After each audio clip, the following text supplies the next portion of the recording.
but I see a couple that I don't recognize, so it's good to see you all here.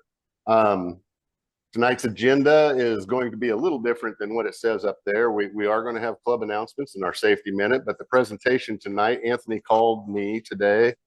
It was after about 2 and said he couldn't make it and asked me if I could do his demo on turning 2 bowls out of 1 green log. And I said, Anthony, I have no idea what I was coming to the demo to see you do this. I don't know what I'm doing. Oh, I can write it down. And I'm like, Anthony, no. I am going to demonstrate for you tonight, but I have changed it to what I've been working on for the last few weeks, and it will be on second turning a bowl. So taking a bowl that you've first turned rough and thick and dried, and then coming back in and how you approach second turning. I know most of you have probably done this already, but it was something that I could pull off in less than an hour's time. So after the demonstration, then we'll follow that with a refreshment break and some fellowship. And then we'll turn to our challenge table, which was a challenge of making some kind of game from the lathe. And then we'll go to our show and tell presentations by members. So that's kind of how we'll run through the evening. And to start us out with, we'll go back through our club announcements. We currently have 104 paid members. We're still looking for more. Rob, can you go down just a little bit more? So if you know of anybody that's interested, please bring them to a meeting, bring them to the club, show them our shop, get them excited, and then tell them to see Kevin Neely for signing up. Don Frank has once again provided some turning blanks for us. They're actually the inside turnings off of the bowls that we've been turning for a project we're working on, and I'll get into a little bit later. This month's challenge drawing winner will win, I said a threaded insert, but actually, did you bring those, Kevin? Yeah. Oh, there. Okay, so it'll be a threaded insert or a $10 craft supply gift certificate. I'll give you your choice on that. Our dollar sweepstakes winners will get to choose from about 5 different pieces over there of things, including our ever famous multimeter. So don't forget to hit Mike up for the dollar sweepstakes. Also, just want to make sure everybody knew that Anthony Harris does offer to do paid training sessions if you're interested. I think it's around $30 an hour. So if you are interested, when Anthony is here, catch him and ask him about it. He said that if you have 2 or 3 members, you might be able to save a little bit of money, and he could teach everybody at the same time if he needed to. We did set up a tent for the first Fridays. That was 2 weekends ago. Weather was not in our favor. It was rainy and pretty cool, but we did see a little bit more public than I expected, I guess, that night, because it was not a great night to be out just walking. We were under the tent at least, but we saw that there is a lot of activity. The activity, though, is probably ages around 20 to 30 years old. So if we are selling items down there, you might kind of keep that in mind. They're not going to go out and buy a really nice bowl or vase or something like that. They might put out $5 to buy a top. I think that's where our big sales were in tops on that Friday. There will not be any First Friday events in the shop like they did last year. We're going to take it to the people, I guess, and go down there with a tent every First Friday this year. So several members have been working hard on a bowl venture for realtors. That's what this is all examples of, and I'll talk about that more because that leads me into my demonstration. We're in the process of second turning over 50 bowl blanks or 50 bowls. We also had several members help final turn, sand, and finish about 50 batons for the KCKPD. So We have almost hit our quota that we needed for this year so that we can get a $4,999 donation to the club from the KCPD, and that should be coming pretty soon once we finish up. What we got, about 14 left. Mike's gonna bring that up to $5,000.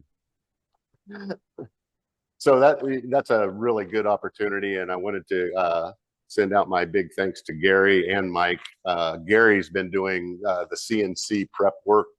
He basically uses the CNC to get them down to the raw shape of the batons. Then we throw them back up on the lathe, do some finish sanding, touch-ups where needed, cut off the ends, and then do the end grain sanding and putting the finish on them. And then they're pretty much ready. And then Kevin takes them home and engraves the KCKPD and then the badge number for the officers that are getting them awarded to them. So it's a neat activity, and it should continue. We should be doing this consistently, and we won't, in the years to come, have the backlog to fill. We were filling a backlog of about 3 years, three and a half years, where they didn't have anybody to provide the batons. So we're helping them. And we've got the rest to make our goal. And so again, you all need to acknowledge these two because they've been hard at it getting this, you know, that's a big donation, and it'll really help the club out. So we're looking forward to that. Open shop. Times haven't changed. Every Saturday morning from 8:30 to 12, or it usually lingers a little later than that. And then Wednesday and Thursday evenings from 6 to 9 p.m., except for the third Wednesday each month, which does throw some people. I know I've driven up and been in the parking lot and realized, oh, it's the third Wednesday, and drove on. That is the guild's night for their meeting. So they take over this whole space, and they don't want us making noise back there, which I understand. They give us this space for our meetings. I want to give them the space for theirs. If you use the shop, please help keep it clean. If you aren't aware, there is a doorbell on the back door. So if you ever come and you know it's open shop time and the front doors are locked, hit the doorbell. It rings into about 3 different ringers back there in our room, and we do hear it, and we'll come and let you in. You must sign a shop waiver if you're using the shop. So if you haven't signed one, please make sure you get one on record so that we have that. And we also have a shop cleanup scheduled for April 26th. So what's that, coming a couple weeks from now, from 10 a.m. to noon. Watch for an email. If you're one of the many that use the shop, try to be there and help clean up the shop that day. Like I say, there will be an email announcement coming out just prior to that so that we get more people here. When you're using the shop, please use or sign in when you go in the shop, or like most of us, one person will go in there and just write down everybody's name that they see in there, which is fine. We're just kind of trying to track and see how many people are using the shop. So there is a sign-up sheet right inside the door in there. That's also where the waiver forms are. So please use those if you haven't.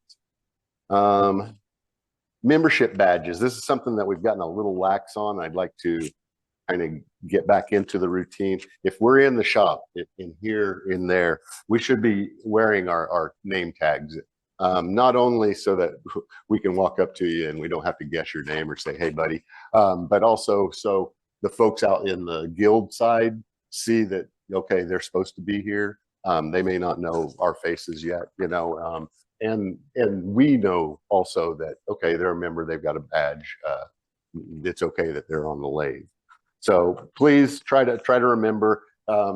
It's funny, it's different because we're walking, a lot of us are walking in the back door, and all our badges are up here. So we hit the room before we hit the badges. But if you can, try to remember that. Let's see.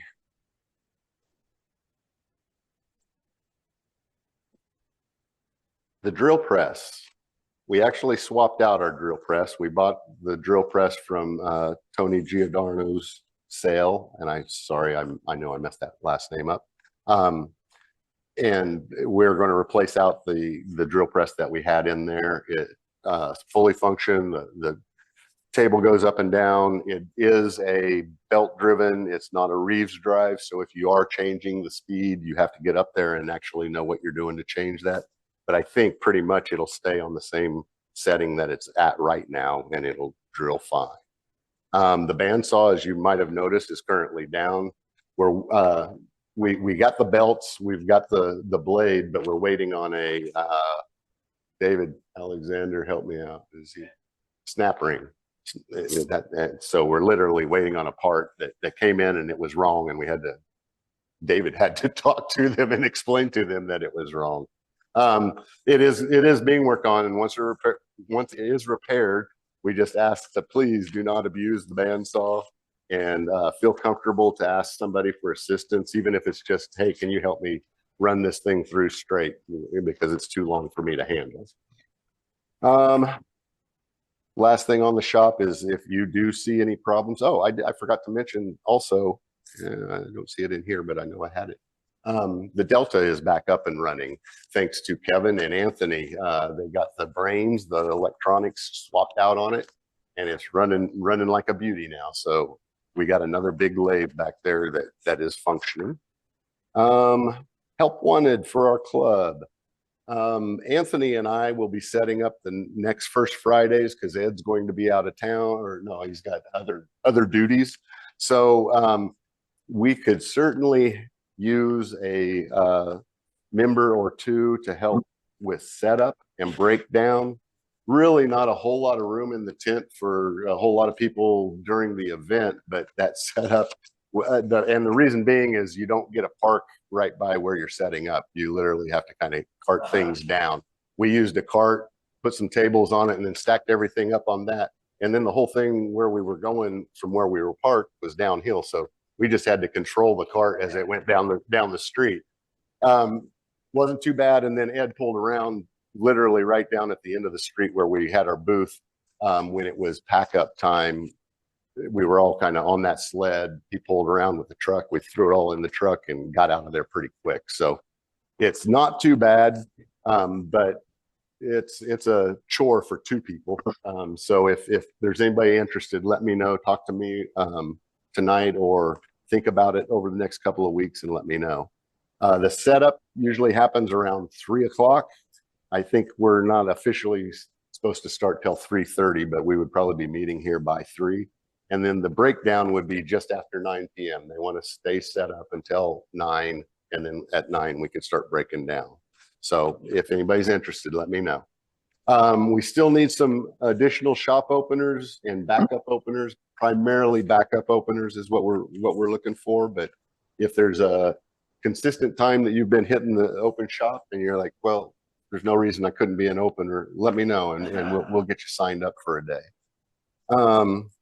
Phil, as you know, has been posting our content on Instagram and Facebook, and he's always looking for new content. So if you have any photos or projects you'd like to share, or just some fun things that you've done and want to throw it out there, and things that you've done that represent our club well, send it to Phil. He'll get them out there and posted. And finally, if you have a demonstration, come on up tonight because we can use you. No. If you have a demonstration in mind, I encourage you to bring it up here and get in front of us all and show us. It's good for you. It's good for the club, and it's good to see a variety of turners up here. So please talk to Mike if you've got any ideas or anything. He's still got openings for this year, so he'd be happy to get you on there.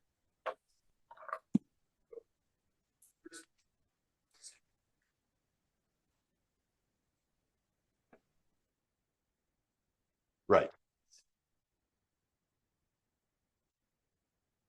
Yeah. What I'm doing tonight is not going to teach. 50% of you probably have seen everything I'm going to be doing tonight. But then there's 50% then that maybe haven't seen it, or I might bring up something that they didn't think about before. So I may discover a new way while I'm doing it. So Upcoming activities and events. Wanted to mention that Anthony is going to get his basic bull turning class rescheduled. He's going to schedule it for Saturday and Sunday, May 24th and 25th, and then follow that final day would be Saturday 5/31 or May 31st. Watch for an email and get signed up. I think he had, when he had to cancel the last time, I think we had a full class that time. So I'm hoping those 8 people are still willing to jump back into that class. Just for everybody that doesn't know it's coming and approaching, our 2025 annual KCWT picnic is only a couple months away. Saturday, June 14th, we'll be at Shawnee Mission Park. And what's the shelter number? Shelter number 6, right off of the water. Even on a hot day, it's cool. And I've practiced for 4 years cooking hamburgers, so I'm starting to get that thing down. I think you guys can trust them this year. Let's see. The May demonstration will be Turning a Bowl on the Bias by Mike McReynolds. So Mike, thank you for stepping up. I know that he was looking for somebody to do that. Yeah. I don't want to get a call from you, Mike, on the day of and say, no, I'm not going to be there. What can you do? Let's see. Oh, and just a reminder, our KCWT Texas member, Ann Molina, just wants all of our KC members to consider attending the Southwest Association of Turners, or SWAT Symposium, August 22nd through 24th. And they moved it to Waco. No, it's always been in Waco, but I said Austin last time, so I got it right this time. Waco, Texas. If you're interested in more information, I do have a flyer that Ann sent me, so talk to me. I'll get you shoot you an email with the flyer information, or see Mike. Mike's going, has, I think, some rooms booked, and it has a lot more information. He's been there before. He knows, and he has, to the board, stated how this is a really quality symposium. It really it outshines the AAW symposium in some ways. So I mean, you'll get your bang for your buck there. Okay, finally, information resources. Are you looking for project information, instructions, or ideas? Check out the club library right back there with the library on the window. If you're an AAW member, there are lots of resources on the AAW website. In fact, they keep kind of adding new and more information there. So take advantage of that if you are an AAW member. And then finally, the best place to locate information regarding our club and our activities would be the monthly Wood Chips newsletter, or the website, KCWoodturners.org. That has our calendar. It usually on the left-hand side has a column of information of all the upcoming events and things, but it's a good place to go and get information. Even look up members and member information if you need it. Finally, you can always ask a board member. If I can get the board members that are here to raise their hands, any of us will do our best to answer a question if you have one, so let us know. All right, that gets me through my first obligations of the night. And I'm going to turn this over to get you a safety minute from Phil, because Phil always coaches safety.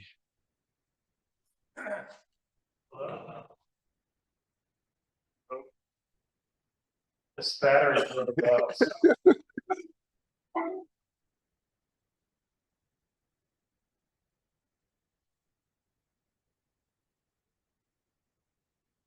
Thank you, Chris.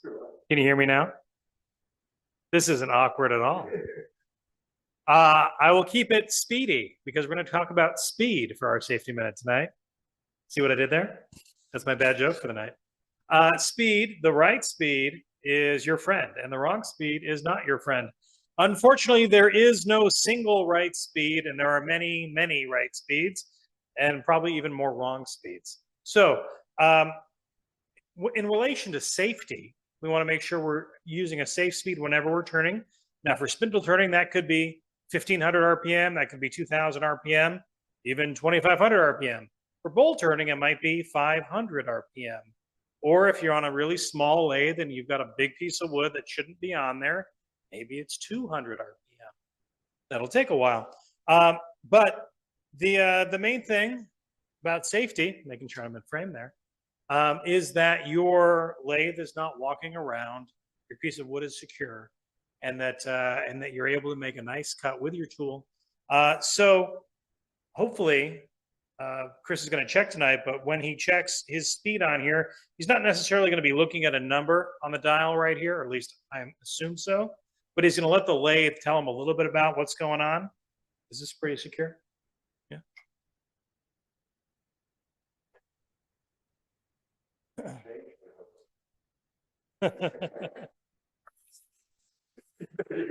There you go. So at some point, you're going to feel a little bit of vibration on the lathe, and this is only at about a 500 RPM. And I feel a little vibration right there, and that's not an unsafe vibration. But if I were to keep going up, I would start to feel shaking on my lathe. And that's some bad vibration, and that's all because of speed. So usually if I turn my speed up, I like to turn it up until I get that little bit of vibration on my lathe. There we go. And then I'll turn it back down just a little bit just to remove that vibration. And then I know I've got my safe speed for turning a bowl or something like this that's got a kind of an awkward shape to it. And then as I round this out and get it more round, I'll be able to turn my speed up safely and securely and make a better cut. So if you're ever questioning what speed should my lathe be at, one, let the lathe kind of help you, tell you what that might be.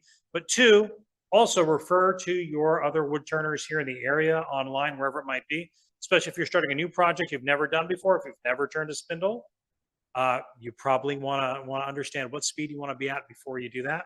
You're turning a bowl for the first time. You might want to understand what belt you need to be on. The belts on most lathes will adjust that speed for you too. So if you haven't already, read up on speed for the type of work you like to do, and listen to your lathe, both physically with vibrations and also auditorily. If your lathe is walking across the floor, you're probably going a little bit too fast. So that's all I have. Thank you.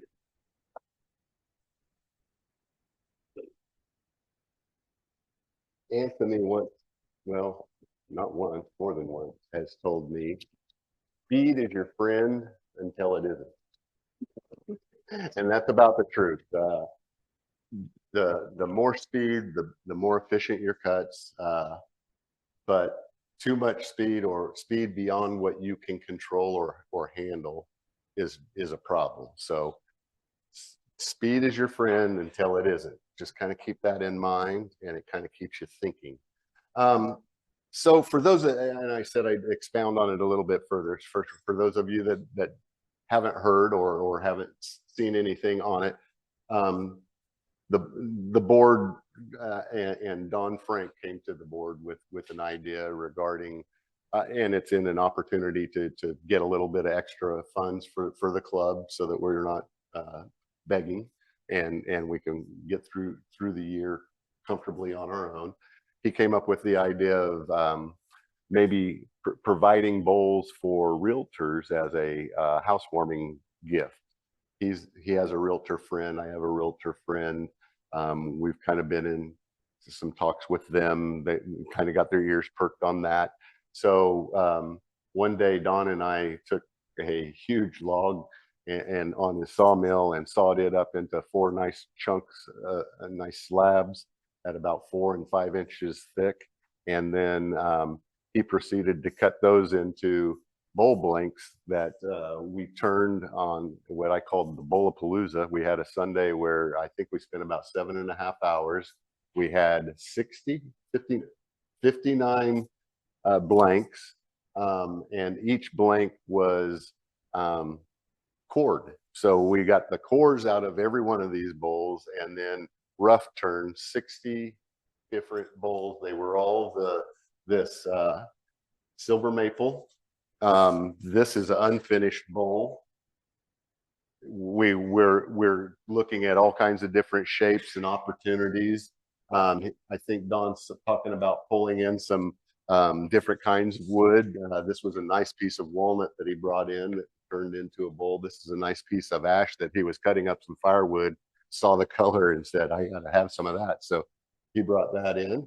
But a lot of them are just the silver maple, somewhat plain. So we talked about, you know, maybe adding some embellishment or taking it from just a plain bowl and doing some things. This one I added a little bit of rim to. I've done this bowl before. This one and this one, I added some beads and then put some color on them just to add a little interest to them. Again, we got some pretty plain wood, so kind of adding to that. This was one of my first bowls, and after I turned it, I held it up to the light, and you could see light right where the chuck held on. And so I turned a piece of walnut to fit that spot specifically, and basically the tenon then came through that, and I cut down through the tenon so that it all looked like it was nice and solid. And I was happy that I got this to fit because this had started to change a little bit in shape. So those of you that have turned bowls know that when you turn a green bowl, and a green bowl or green wood being something you've just cut, or it might be something that's set around for a while, but it's been out in the weather and it's literally still going to have a lot of moisture in it. So if you want a flat bowl, if you want a rim that doesn't waver, then you really have to go through two turning processes. The first one to turn it thick, and they say the thickness that you're wanting is about 10% of your diameter. So you figure a 10-inch bowl is going to be around an inch to an inch and a quarter thick. 12-inch, you might be an inch and a half. That's general.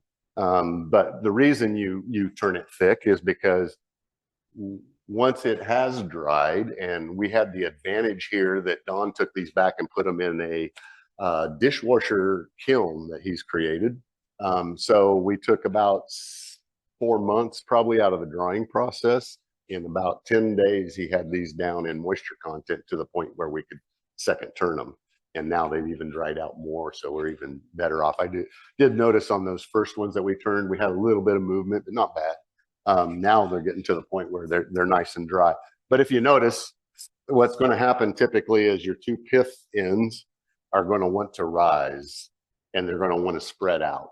And so what you end up with, as a, you know, you started out, and I swear this was round when I turned it, and it was. But over time, it starts to relax. The fibers inside start to relax, and it starts to push out at the pith. And so you end up with a little bit of an oval shape. And what I'm going to show you tonight is taking then that rough shape and getting it back to round, and kind of the process that goes along with that. It's not, I did not plan for this demo, so you're going to hear me kind of talking through what I've been doing over the last couple of weeks in getting some of those prepped. I didn't show this as the example, but nope. So this is an example of what we would do then to finish the bowl. Whereas this says KC Realtors, we could actually get specific to the realtor's name, or if they have a logo or something that they use, we'd put it in there. And then it says, welcome to your new home, compliments of the KC Realtors Association. I don't know if that would be exactly what the in wording, but you know, a nice rounded thing. So on all of our bowls, we're trying to create a flat round spot in the center of them so that then Kevin can laser into them. Pass these around and see, but we're going to try some live edge.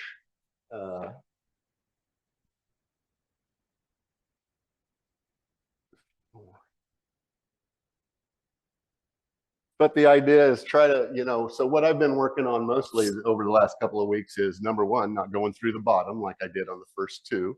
And number two, really trying to work with the form and that you can get from the blank that you have. Obviously, we've got a kind of a nice curve going here. When I get done, I want a nice smooth curve that looks like a smile when it sets on the table. I don't want a dog dish that comes down and then goes flat across the bottom. So a lot of that shape comes out of that first turning, you know, when you're getting that roundness and everything. So this has been dried. It's out of round again. My tenon is out of round again. If what Anthony told me was if I could get the tenon in the chuck and get it tightened down to where it wasn't moving, and I wasn't going to rechuck it ever, that I could probably get away with leaving that tenon on. I prefer to recut the tenon to where I know it's straight, and then I just feel better about that. So, but his point being that, you know, if you're only clamping it down just to snug it and hold it till you get done, and then you're never clamping it back on there, then as long as you can get a good clamp on what's left, that's fine. But I'm going to go ahead and take this one down and get it rounded off again, so I can have a nice clean tenon to chuck up to. And I know I've got a little room here too to play based on the size of the chuck that I have versus the size that we had when we were turning them the first time. So everybody realizes that the most important thing when you're chucking something up is having a nice clean 90-degree shoulder and a nice flat tenon coming off of it. So I'm always trying to look I look right down into that corner and see if I've got a nice 90-degree, and then I adjust a little bit wherever I see that I'm not there.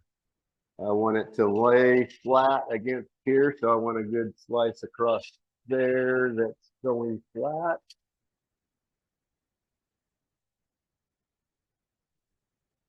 And that's about all I got to do. I just got that all around. Now I do want to, because sometimes I'll jump ahead.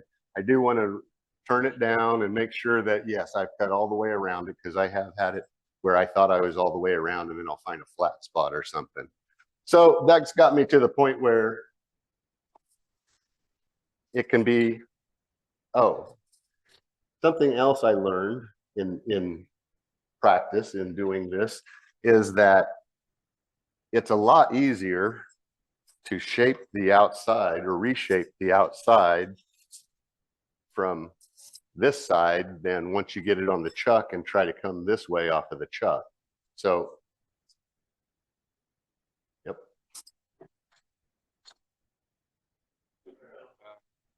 Good. All right. Okay. So instead of pulling it off and chucking it up right now, I'm going to go ahead and try to get my outside curve where I want it. And it looks like out here, I've got about a ½ inch difference between one side and the other side. So it's going to be a little while before I get it round. I like to start back here at the tenon and pull it towards me to get me started.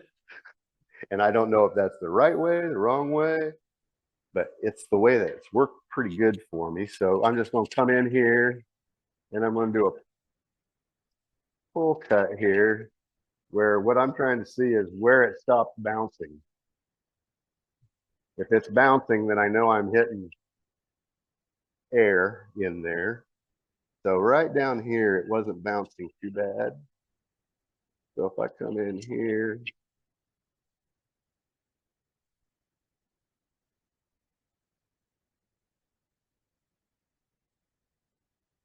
now I can see right here just a little yellow tone that is this same kind of yellow tone there. So I know I'm barely through it right there, but everywhere else I've cut pretty good. So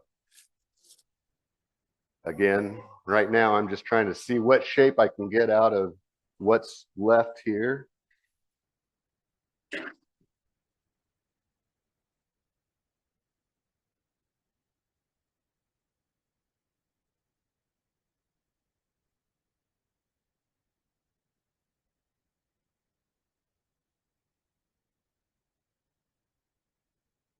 And I'm starting to get bumpy, so.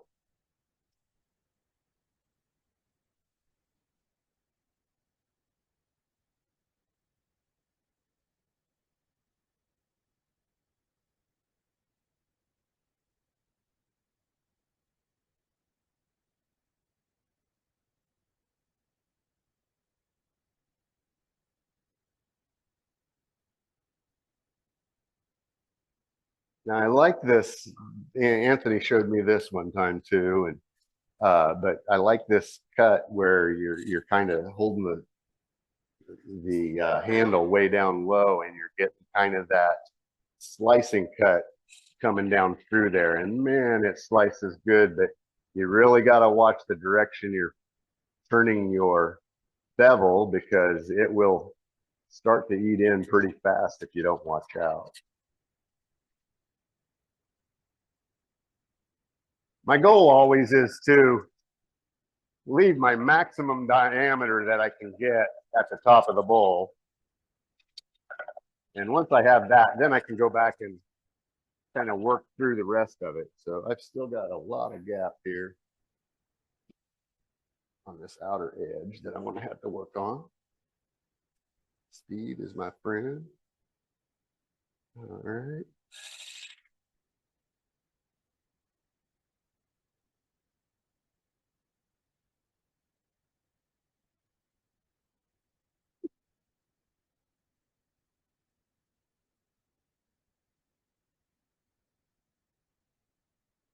I think I'm almost there. I can still see a lot of ghost image there. So go ahead and pull that back. And again, sometimes this is a cut that I like, but it's prone to tear out. But if I'm just kind of shaping, I really like the curve that you can get from that pull. Just a pull cut like that, which is basically a scraper at that point. I think I'm in pretty good shape up to about right there.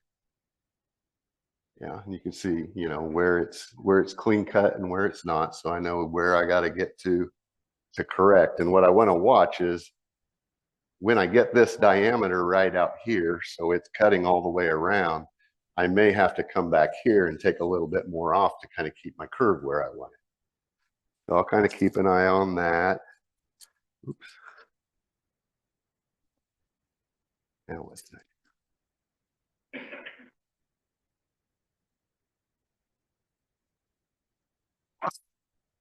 You have to hold your mouth just right.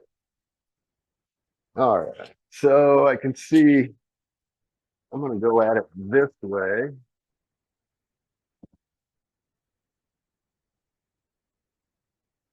Just to get that top part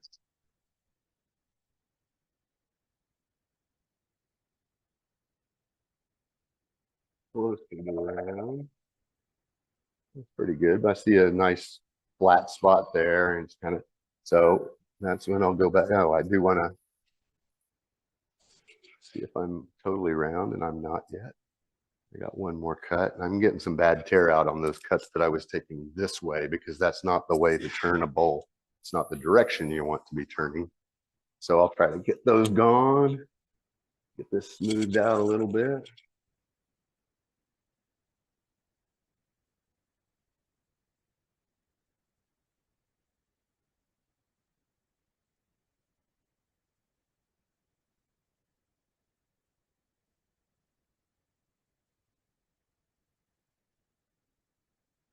Now I've got it all round, but I'm a little bit right in here.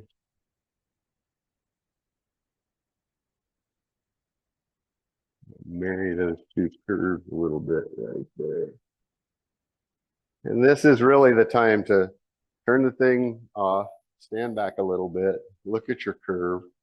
And if you stand back and take some time, you can start to see where it needs help and where it doesn't. And that's what I'm looking at right in here is where it's kind of needing help. Put my tool rest as close to that spot, and I kind of keep track of it that way.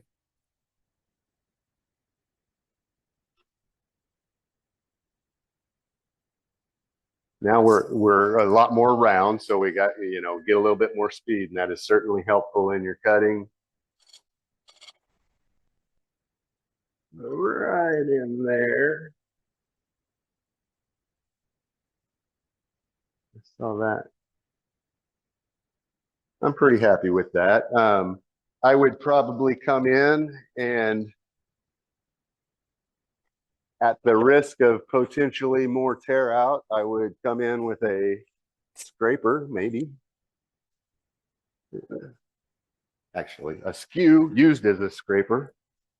And I'm seeing some little lines there that I can kind of get rid of.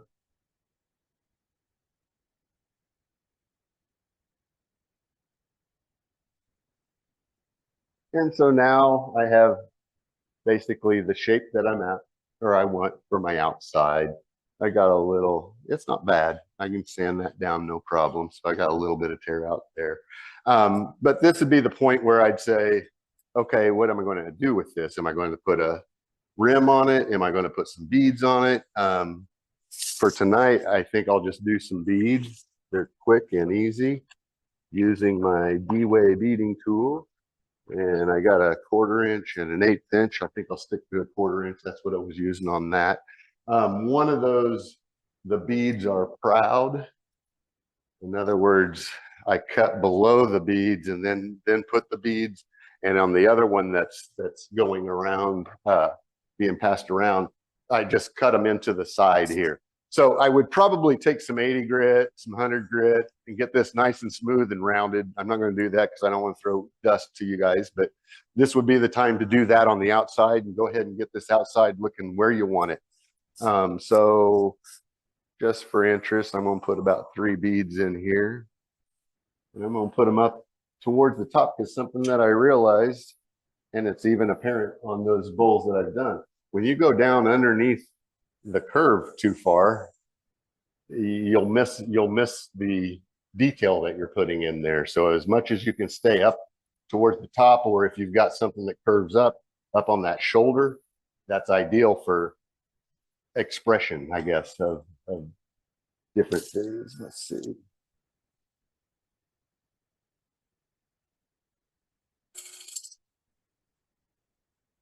And I love this little tool, but as you can see, I could stop there. I mean, I've got 3 nicely spaced, even lines. They might go a little thicker on this one.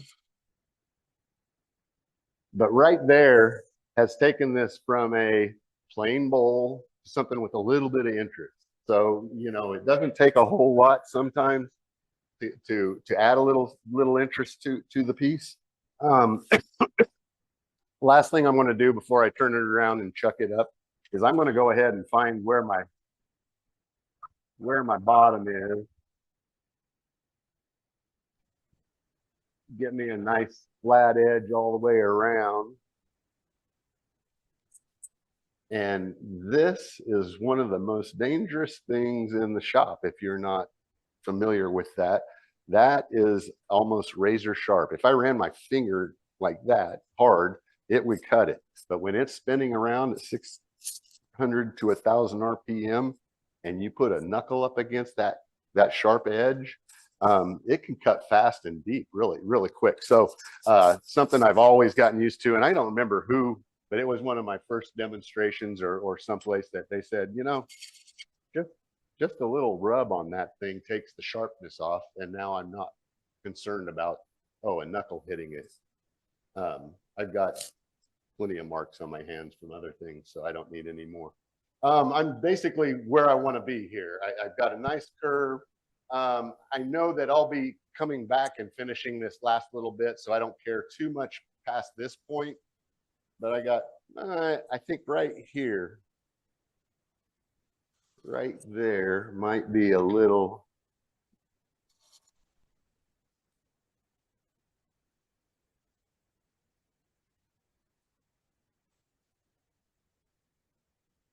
And it doesn't take much sometimes. It's amazing how little it takes to go from something that you can just see a little bit off to something that's right on. And I'm not by any means saying this is right on, but I like it better than where it was.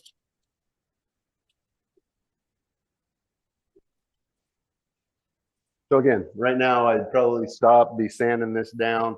I probably wouldn't too far down here because I know I'm going to change. I don't know, but I have something I've got a nice round. It's nice and round. It's on the lathe real well. I've got a nice tenon on it now. So that's when I can take it to the other. So that'll work there. Now here's another.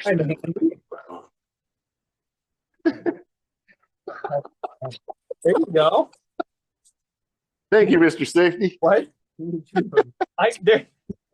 Well, one is just a tear, though. You know, you don't need it for the walking.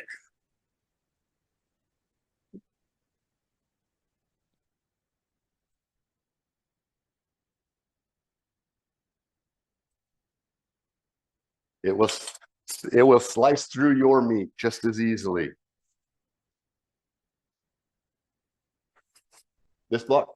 Okay, so this is just jam chuck. It's a chunk of waste wood that I have, when it was in the or in the chuck, I re-rounded this edge. I wanted this top edge to be a little higher than everything else, so that when I put my bowl up against it, that's the edge that rides everywhere. I like using this rubber. But a lot of, I mean, you, especially when you don't, your bowl's not finished on the inside, you don't really care if it gets a couple marks in there, but it can leave some burn marks if you've got a finished product. Even with a paper towel, I've had it leave burn marks. This typically doesn't leave the burn marks, but it does have a little squish to it, so you can get a little bit of this if you don't tighten it down quite a bit. But I've always liked that. I think it's shelf type material, shelf liner type material, but works real well. And about it, I mean, this would have worked just as good, especially in the rough state that it is right there.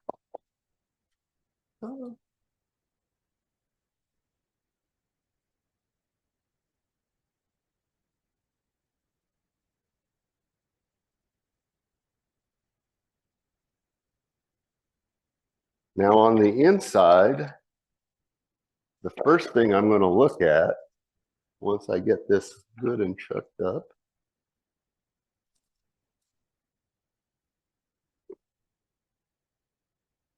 is when I turn it on, I can look at the end here, and I can see a ½ inch of solid wood there. That tells me, oh, I've got plenty of wood to work with. If I saw a ½ inch of wood there that looked solid, because you get rid of the ghost of the stuff that isn't solid, I'd probably question whether I had enough wood there to go on. I'm seeing, oh, a solid ½ inch and a little bit more that I should be able to get to. So then the only thing I'm really looking at is I want to watch my thickness. I want to try to have a consistent thickness. So I'll be, you know, kind of playing on and off as far as that. Also, when I start, I will try to get this top ½ inch to an inch to the thickness I want before I continue on. Because as you start to take away your meat on the inside, which you've already taken a majority of it off with with that first turning, as you take that away, this edge becomes a little bit more wobble happy. I don't know, there's probably a better word for that, but it starts to vibrate. So you can be cutting that inside line, and if you're trying to cut from here all the way down to there and then come back out here, you're liable to start a vibration that you'll just continue every time you hit it. So I always try to get my thickness established in the first inch to a half inch to an inch. Then I go in and deal with the rest of the bowl. And then it's a matter of just stopping it enough and checking your thickness on through to kind of see that your calipers work good. But I've been pretty lucky with my fingers so far. And you know, kind of understanding, okay, where I got some spots down here right in the corner that are a little thicker than everything else. So when I get there, I'm going to want to take a little bit more off. I've got some room on the bottom, but not a whole lot of room. So I don't want to go real deep on this because I want to be able to come back up from about right here into it a little bit to create that circular space to put some information in there. I also noticed that I didn't get my face turned off all the way flat, so I'll do that real quick. And it's a little different now because now I'm in the opposite direction orientation. So I'm not surprised that I probably would have had to recut this edge again anyway.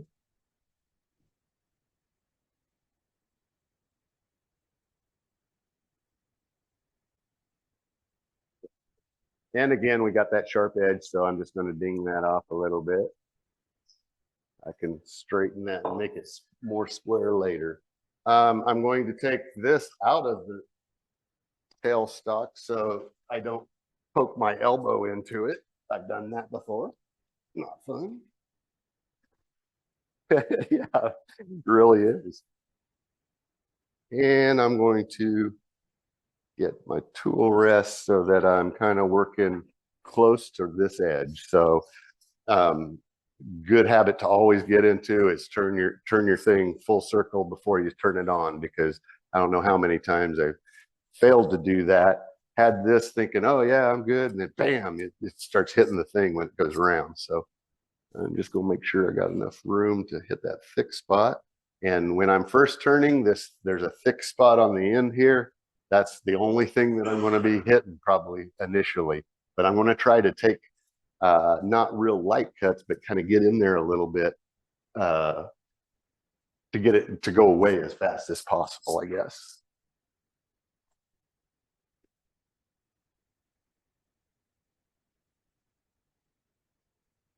You ready to catch this, Shane, just in case? All right. Yeah. All right. So right here, I'm hitting one spot over and over. And you start to feel it as you get more and more, where you're hitting more and more wood.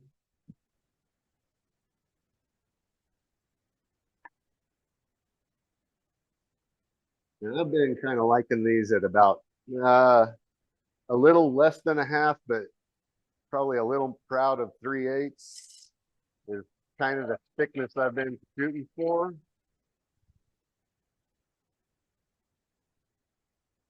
So again, I know I'm all round now. Now I just want to get my thickness established up here on the edge.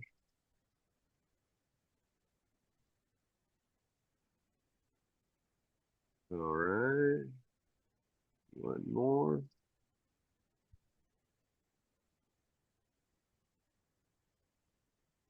All right, now I'm back to the line that I'm starting to hit the rough wood. So I'm going to go in, take it down another,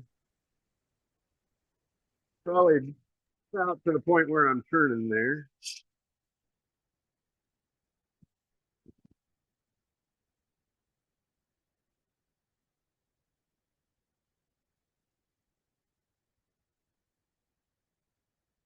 And always smart. Lathes are made, somebody told me this, I think it might have been David Alexander. Lathes are made to be turned on and off. So don't take advantage of that. Don't worry about turning it on and off. So yeah, I'm following this line pretty good. I've got some thickness there to take away, but my edge thickness is where it's at. And I do have another sharp edge here on the inside now. I'm just gonna rub that off.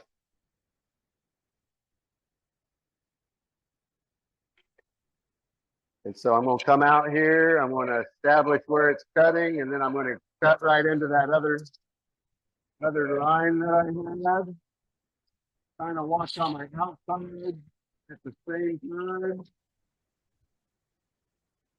So I can kind of see that I'm following that curve. And I got a thick spot right there. Let's see. Pencil.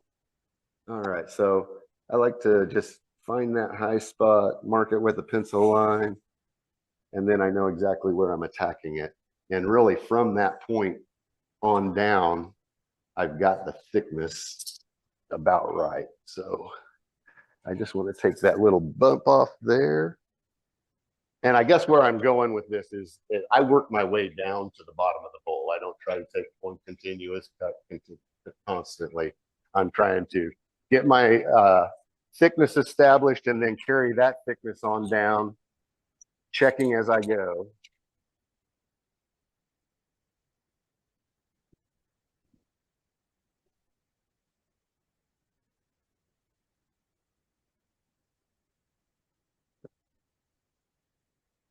sometimes that curve is where I've had a tendency to get a little thin. So I'm going to try to watch that and try to keep that same thickness, consistent thickness. Now, obviously, you'd be better off using some calipers to check your thickness, but due to time and everything, I'm just going to kind of use my fingers there and gauge that. And one thing I can tell is I don't have a whole lot of depth on the bottom. So once I get that curve in there, I'm going to want to kind of go a little straight. Let's get some speed. Speed is your friend. Okay.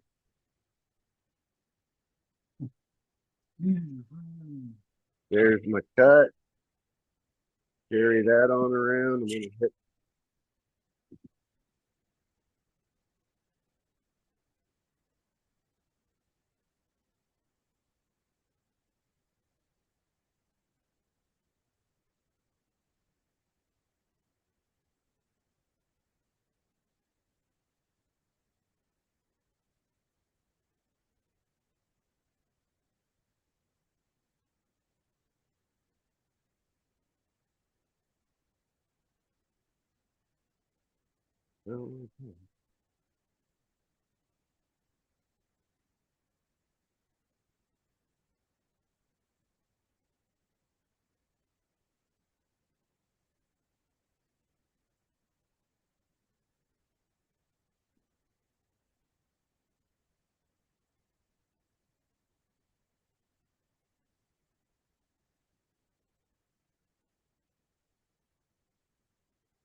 All right, I'm ready to get right to the middle now. Granted, this would be the good time to check. And I can tell right here in my curve, I'm a little thick, but I'm not thick at the bottom. So there's a spot that I'm going to mark. It's from about there. About there. That I know I've got some thickness that I can get rid of to try to kind of keep it in line with in the same thickness as everything else.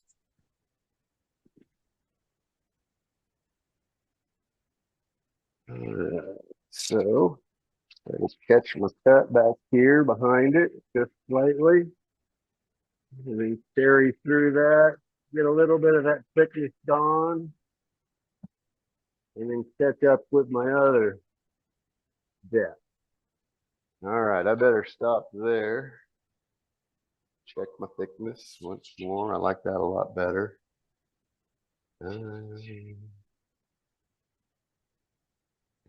my bottom is about where I need it.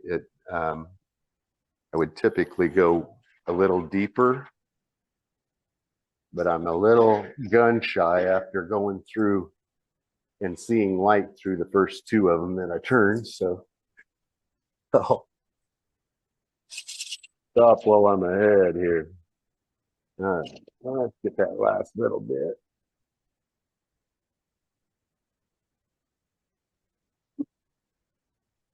How about this dude?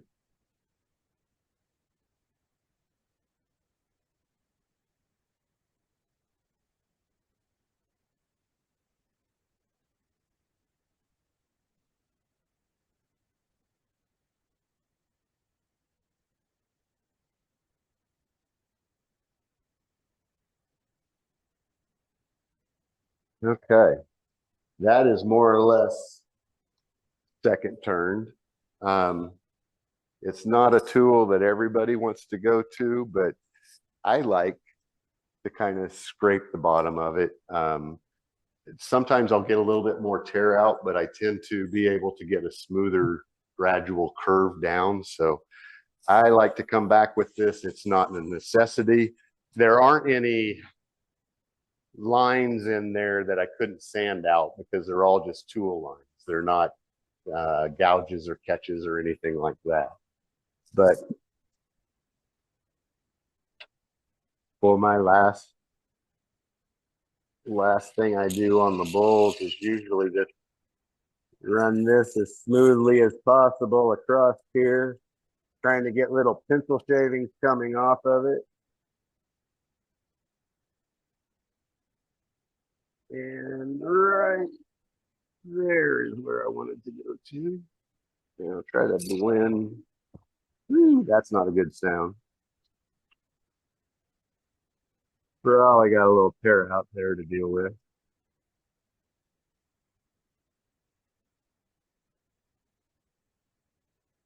I really want to avoid trying to come all the way up to that edge for that same reason that I'll start to get some vibration, and then it's real easy to get a bite with this that will end up being a big place to tear out. Pretty happy with that though. I got a good thickness still yet. I do still have one little area, and again, this is just kind of rubbing my hands here. I can feel one little area that I'd like to take just a little bit more off of. Yeah, it's only about an inch wide or so. I could do it with the gouge or with the scraper. And I think given the size of it, I would probably have to come back with the scraper after I did it with the gouge. So I think I'm just going to start with the scraper, try to find that area. Just taking a little more off of there. And when my pencil mark goes away, I know I got below that spot.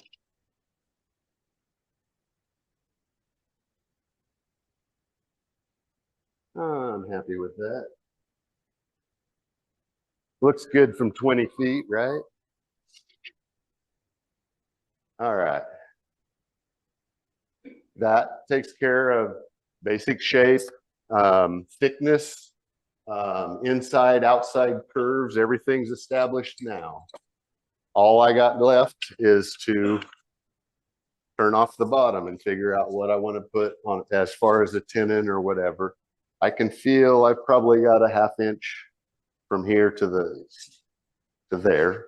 So I've got a little room to work with. This is when I need to establish, am I doing an inset and letting it set on an outer rim, or am I putting a tenon on it and letting it set on a tenon? It sets off the table just a little bit that way. I'll keep thinking about that, but it's back to the jam chuck. And before I would have taken it off there, that's when I would have been doing the sanding with power sander or whatever. But that would be the time to do the rough sanding, any sanding that you can do. Try to get your any tear out or anything gone. Try to address any bad areas. I skipped that part for your benefit. Let's see. So back to my shelf liner. Any questions on what's been going on, or no? Yes. So the question is, how did I get the color in that? That is aniline dye. And what I did was I taped off the outer edges and just left the proud part, and then came in and dyed it. And I was pretty careful when I went towards the tape to have a pretty dry brush so it wasn't going in and seeping. On the other one that was handed around, I actually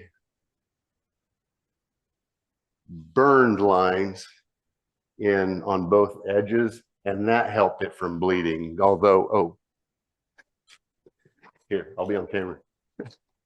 So on this one, I actually burned a couple of lines with the wire burners back there. You know, I made a little dado in there and then just let it burn on both sides of my thing. And then again, I taped it off. But as you can see, I did have one bleed mark, and that wasn't because it went past the burn. It actually, I think I had it wet enough, my brush wet enough that it got moisture underneath the tape and it just followed the tape under there. So I have a couple of little areas where it kind of dribbled up, but overall was pretty happy with the way the color. So after I put the color on, then I went back and put sanding sealer only on the color.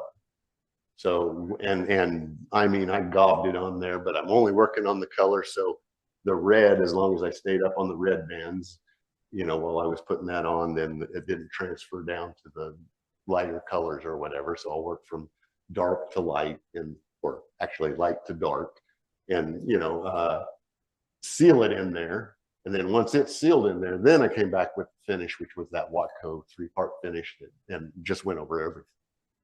But it seemed to stick and stay solid color real well, and it didn't really come off as bad as I thought when I put the sanding sealer on it.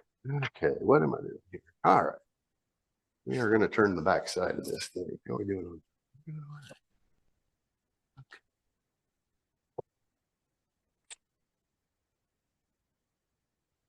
Bill, I can't believe how fast you fixed this spindle.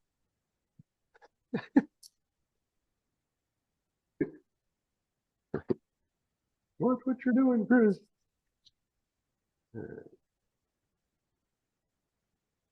So I do have the center point still from when this was in there. So I'm hoping that that stays and keeps it kind of on center.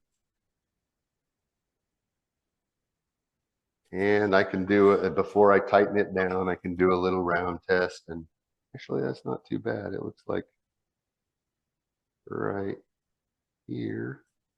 I could push it a little bit that way, but I think as it tightens down, it'll probably correct itself pretty well. And so what I'm hoping for is something that turns pretty true, at least on this end.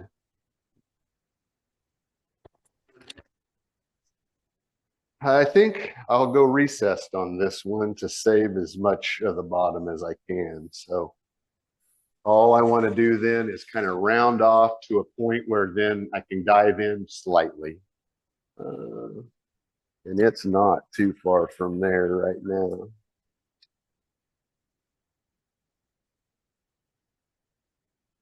Let me start with the bowl gouge. Not the big gouge. Okay. So let's see. I'm going to catch that circle right about there. And try to get a little bit farther down. You can see it's bouncing a little bit. It's not.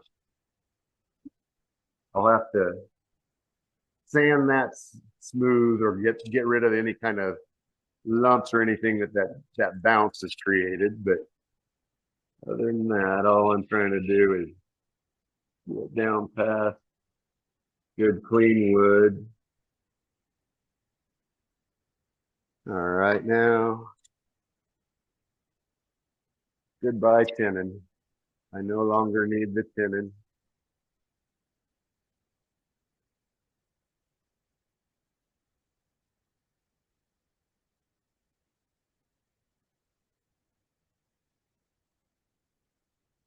I guess I got to have that last little bit, or it'll fly off there and Shane's going to have to catch it. So, I usually change over to a spindle gouge just because I'm a little more comfortable doing any kind of detail with the spindle gouge. And let's see.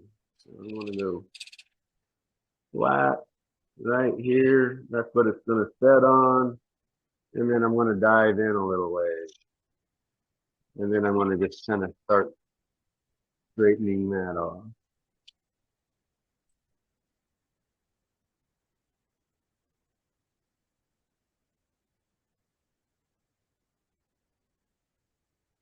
And because of what Kevin is doing in lasering the images on, he needs a pretty flat surface across here. So my goal here would be to get this as flat across here as possible. And sometimes that's kind of hard to tell, am I flat or not? So I'll take something that's got a straight edge.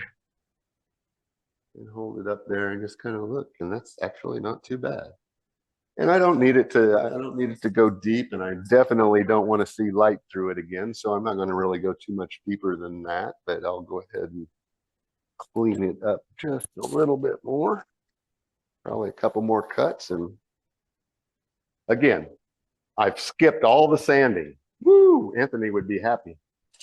But obviously there are points in this process where it's logical that here's the time that you have the best exposure to this.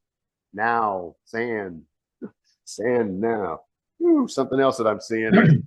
I'm coming out flat out to this point, and it almost dips back, and I don't want it to set out here on this edge. So I'm going to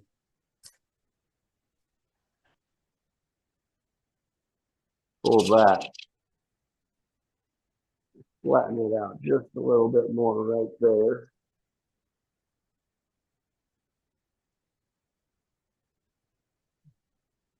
I'm probably creating some tear out there with the scraper instead of using the bowl gouge, but and do you see what I'm saying? I don't want it out here. I want it setting right here, and I can see that I'm a little bit proud right in here.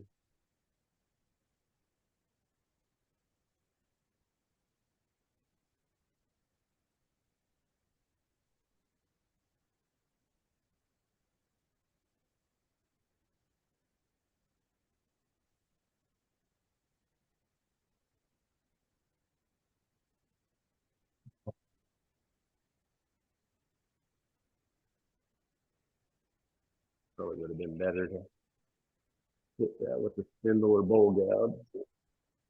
See what I've done to myself here.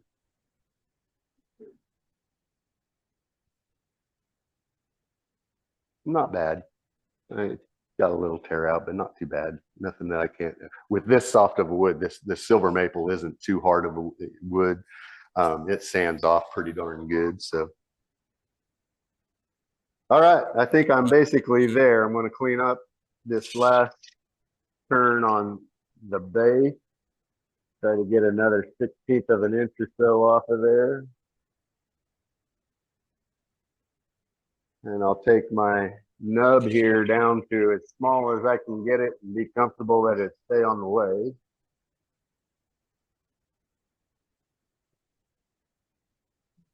Because I'm going to come back with a chisel and just chisel that off.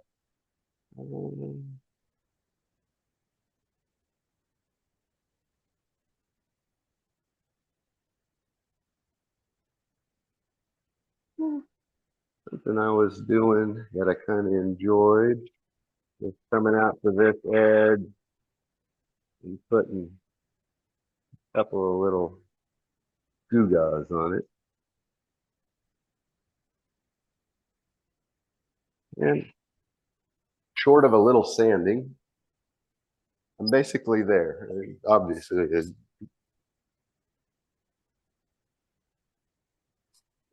so success is I can't see through the bottom, can't see light through the bottom. Feels pretty good thickness, and kind of as I run my hands and thumbs around it, I feel a uniform thickness through it. So short of taking a chisel and chiseling off that little nub and then doing a little bit of sanding to get the nub to totally disappear, I mean, that's second turning a bowl. Not much to it. There's some things that, you know, think about shaping your outside while you got the outside totally exposed. On the inside, don't be afraid to turn the machine on and off to check your thickness, because that'll bite you. I know from experience that'll get you. Yep, funnels. You know, we aren't making funnels here. So, any questions? Yes. It's literally, it's a skew, so it would be considered on the inside. Oh, yeah, just regular. Yeah, and it's what I started with. Most of these tools, it's like, well, what grind do you use? I don't know. This is the way I ground it the first time, and I've been grinding it since that. And somebody was there to guide me through that first grinding. So it's like, okay, that's the way it needs to be ground. Kind of same way. Oh, okay. Next month's challenge. Mike's asking, what's the challenge? Buy one of the cores off of the table for a whopping price of $1 or $2 and turn it in your shop and bring it back next month. That's great, because I was wondering what the heck I was going to say for a challenge. Those are the cores out of the centers of these bowls. So you kind of know what wood you're working with. They're not real big. It'll give you a chance to kind of practice the first turning and second turning. You can go a little thinner with those on the walls because your diameter is smaller. But yeah, that'd be fun. And it doesn't have to be one of these blanks. If you've got a bowl blank, come in, turn a bowl all the way. Yeah, get it to a second turning state. Or if you want to bring in a first turn thick bowl just to show us that you've got it started. I know you don't have time to get that dry, and by the next meeting. That's fine. Show us that you're on your way to your second turning. So that's challenge for next month. Let's take a quick